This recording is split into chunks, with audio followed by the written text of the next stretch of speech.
Bonjour, Madrasanet vous souhaite la bienvenue et vous propose aujourd'hui des cours sur ce qu'on appelle le déterminant possessif ou bien démonstratif. On va essayer de comprendre ce que veut dire un déterminant déjà.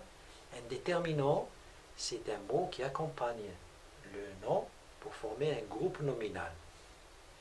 Donc, ce déterminant, il doit être placé avant le nom, bien sûr, et il peut être appelé aussi adjectif. Nous allons voir un exemple pour comprendre. Vous avez par exemple la phrase « Le chien du voisin aboie toute la journée ». Vous avez un nom, chien. Il est précédé par un déterminant qui est le voisin qui a un nom aussi, précédé par un déterminant. On l'a marqué en rouge du. Et puis toute la journée, journée qui a un nom, on lui donne un déterminant qui est là. Donc on aura la phrase « Le chien du voisin aboie toute la journée ». Vous voyez que c'est une phrase correcte et qu'on la comprend, on n'a aucun problème.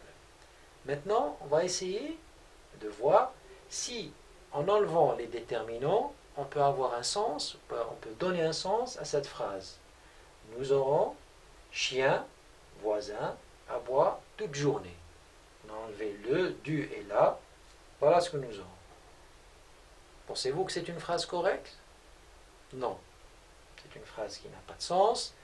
Donc, il faut mettre des déterminants devant le nom pour que ça soit clair et correct. Voilà un exemple pour comprendre où se situent les déterminants et quel est leur rôle. Maintenant, on va essayer de voir que dans certains cas, le déterminant peut être séparé de son nom par un adjectif. Exemple, le méchant chien du brave voisin aboie trop. Le déterminant, il est là, c'est le, correspondant au chien qui est le nom. Et le nom ici, c'est le voisin. Il a pour déterminant du. Ok? Donc, vous voyez que le déterminant, le et le chien, représentés par n, qui est le nom, ils sont séparés par un adjectif. Le voilà, c'est méchant. On a mentionné ici un A pour déterminer l'adjectif. Le déterminant du, marqué par D ici, et le voisin, marqué par N, qui est le nom, ils sont séparés aussi par brave, qui est un adjectif. Donc c'est une phrase correcte et compréhensible. Donc on peut dire le méchant chien du brave voisin aboie trop. Ça c'est juste pour vous dire qu'entre déterminant et nom, il peut y avoir un adjectif et ça peut donner une explication ou là, une information sur le type de nom qu'on a là. Maintenant, on va passer au détail pour expliquer ce que c'est d'abord les déterminants possessifs. Nous avons possessif et démonstratif. On va commencer par le déterminant possessif. On va essayer de l'analyser et donner des exemples pour connaître les types de déterminants possessifs. Nous avons un déterminant possessif, il désigne l'appartenance ou la possession du nom. Okay? Il suit en genre et en nombre son nom. Vous avez des déterminants possessifs qui sont masculins singuliers, ou bien des féminins singuliers, ou bien ils sont à la fois masculins ou féminins au pluriel. Ça, c'est les types de déterminants possessifs. On va comprendre maintenant, cas par cas, le modèle de ces déterminants. Nous allons voir, pour le masculin singulier, les types de déterminants sont les suivants. Vous avez mon, ton, son, notre, votre et leur. Pour les différents types de pronoms, vous avez les exemples suivants. Mon cahier de classe, ton stylo vert, son pull rouge, notre chat est mignon, votre repas est prêt et leur bateau est rentré. Donc, pour chaque type, vous avez un modèle de déterminant possessif. C'est le chat qui nous appartient à nous, c'est le repas qui est à vous. Donc, on a toujours dit que c'était la possession pour les déterminants possessifs. Le bateau, il leur appartient à eux, troisième personne. Ce cahier, c'est le mien, donc c'est mon cahier. Le stylo, c'est le tien, donc c'est ton cahier, c'est ton stylo, pardon. Et le pull, c'est son pull à lui ou à elle, donc c'est son pull rouge. Donc pour chaque déterminant là, vous avez un type de pronom. Ok? Passons maintenant à l'exemple où le déterminant est au féminin singulier. Vous avez l'exemple, vous avez les types, pardon, ma, ta, sa, notre, votre et leur. faire la différence entre le féminin et le masculin. Exemple, pour le féminin singulier, on dit ma chaise est cassée, puisque chaise c'est un féminin, donc on lui attribue un déterminant, on avait dit, qu'il suivait en genre et en nombre son nom. Donc la chaise est féminin, on lui met un déterminant féminin, ma chaise. Ta veste est verte, donc on peut dire aussi ma veste verte. L'essentiel c'est que le nom, il a comme déterminant un mot qui le suit en genre et en nombre. Là, c'est le féminin singulier, donc c'est ta veste. Ok? La bague, elle est au féminin, donc le déterminant est au féminin. On dit sa bague et non pas son bague. Ok? Faites attention. La ville, ça ne change pas quand il s'agit du pluriel, c'est notre ville. Pour clé, la même chose, votre clé, bien notre clé, ça ne change pas. Et bien la fille aussi, c'est la même chose. Pour le pluriel, on dit leur fille, c'est la fille de leur, c'est-à-dire la troisième personne du pluriel. Donc c'est leur qu'on utilise pour le déterminant au féminin. Maintenant, on va parler des déterminants masculins ou bien féminins, mais au singulier. Nous avons des modèles. Les déterminants sont mes, tes, ses, nos, vos et leurs.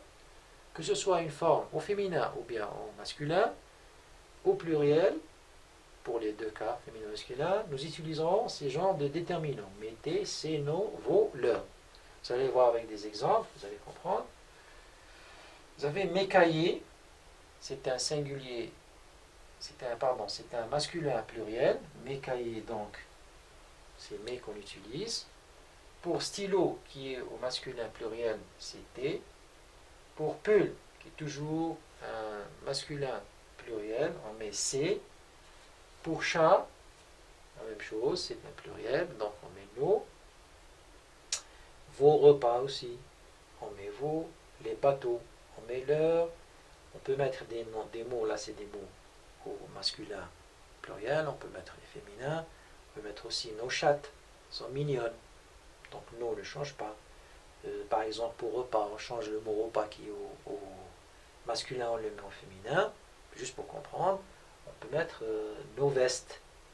Ou là, vos vestes sont jolies. Veste c'est un féminin, donc vos ne change pas. Ok, que ce soit masculin ou féminin, donc au pluriel, on utilisera ces déterminants-là. Ok?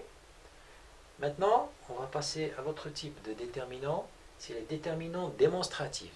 Déterminant démonstratif, comme son nom l'indique, c'est un déterminant qui nous démontre, qui nous indique, ou bien nous présente ou désigne des personnes, des choses ou bien des animaux.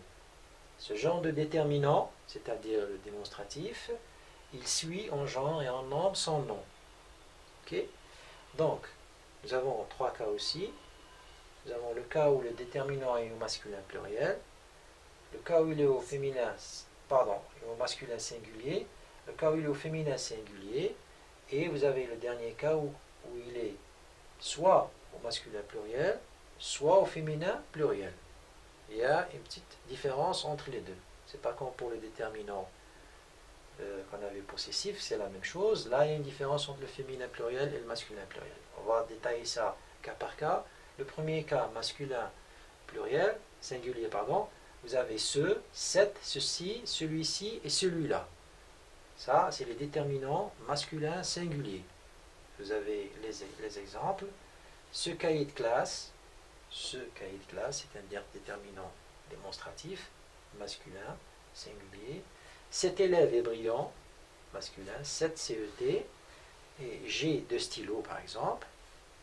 Celui-ci est pour moi, celui-là est pour moi. Celui-ci, est pour toi, et celui-là est pour moi, ou bien l'inverse. Voilà comment on utilise celui-ci et celui-là. C'est un exemple pour déterminer dans quel cas on utilise celui-ci et celui-là, qui est un déterminant singulier. Parlons maintenant du déterminant féminin singulier. Nous avons les déterminants sont 7 au lieu de 7 avec T, c'est 7 avec 2T, avec 2TE parce que c'est le féminin, celle-là et celle-ci. Ok? Voyons voir les exemples maintenant. Vous avez cette voiture est belle. Ok? Donc cette voiture, c'est un féminin. On lui attribue les déterminants féminins 7. Celle-là, je ne la connais pas, en parlant d'une personne, par exemple. Celle-ci, par contre, est ma cousine. Voilà l'utilisation de celle-là ou de celle-ci. Différentes manières d'utiliser ces deux déterminants. Passons maintenant aux déterminants masculins pluriels qui sont c'est, cela et ceci. Vous allez voir avec l'exemple, c'est pas compliqué. Ces romans sont des chefs-d'œuvre. Vous voyez que c'est un déterminant qui représente le masculin pluriel. Roman, c'est un masculin qui est au pluriel, donc ces romans sont des chefs-d'œuvre. Un autre cas pour cela, on dit ceux-là sont mes cousins. En parlant de cousins, c'est un mot qui est au masculin pluriel, donc on lui attribue cela. Ceux-ci, par contre, sont mes voisins. La même chose pour voisins. Ceci, on parle de voisins. Voisin, c'est toujours un masculin pluriel, donc ceci, qui est un déterminant pour les voisins qui sont au masculin pluriel. Parlons maintenant du féminin pluriel. Pour ces déterminants, vous avez le CES, c'est, celle-là et celle-ci. Ces déterminants-là, c'est des déterminants démonstratifs dans le cas où le nom c'est féminin pluriel. Par exemple, nous avons fille, le mot fille, qui est un nom, c'est un féminin pluriel. On dit ces filles sont dans ma classe, par exemple. Et pour l'utilisation de celle-là et celle-ci, nous avons pour vous un exemple. Celles-là sont dans l'autre classe. En parlant d'autres filles, on les présente celles-là avec S sont dans notre classe. Celles-ci, par contre, je ne les connais pas. Ces déterminants-là, tous ces déterminants-là, représentent les déterminants pour les féminins au pluriel. Voilà ce qui concerne ce type de déterminants. J'espère que vous avez saisi ce cours. Vous aurez l'occasion de bien comprendre encore plus avec les exercices ou les activités qu'on va vous présenter prochainement sur Madrasanet. Soyez les bienvenus. Au revoir et merci.